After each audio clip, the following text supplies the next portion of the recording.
জাতীয় পর্যায়ে গৌরবোজ্জ্বল ও কৃতিত্বপূর্ণ অবদানের স্বীকৃতিতে এবছর ৭ জনকে দেশের সর্বোচ্চ বেসামরিক সম্মাননা স্বাধীনতা পুরস্কার দিচ্ছে সরকার। সেই সঙ্গে প্রয়াত রাষ্ট্রপতি জিয়াউর রহমানকে ২০০৩ সালে দেওয়া মরণোত্তর স্বাধীনতা পুরস্কার বহালি থাকছে।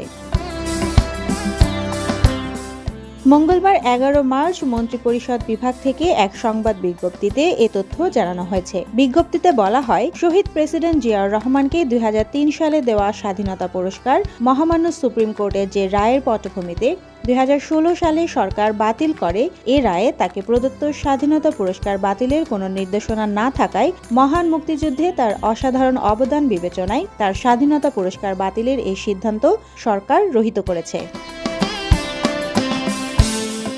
এর আগে ২০১৬ সালে প্রয়াত রাষ্ট্রপতি জিয়াউর রহমানের স্বাধীনতা পুরস্কার প্রত্যাহারের সিদ্ধান্ত নিয়েছিল ফ্যাসিস্ট আওয়ামী লীগের নেতৃত্বাধীন সরকার। পরে জাতীয় জাদুঘর থেকে তার পুরস্কারের মেডেল ও সম্মাননাপত্র সরিয়ে ফেলা হয়।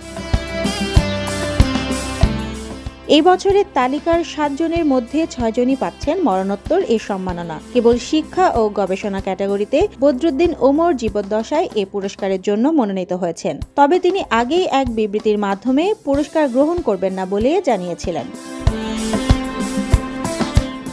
অন্যদিকে এবার প্রতিবাদী তারুণ্য নামে নতুন একটি ক্যাটাগরিতে মরণোত্তর এ পুরস্কার দেওয়া হচ্ছে ৬ বছর আগে ছাত্রলীগ কর্মীদের নির্যাতনে নিহত বাংলাদেশ প্রকৌশল বিশ্ববিদ্যালয়ের শিক্ষার্থী আবরার ফাহাদকে।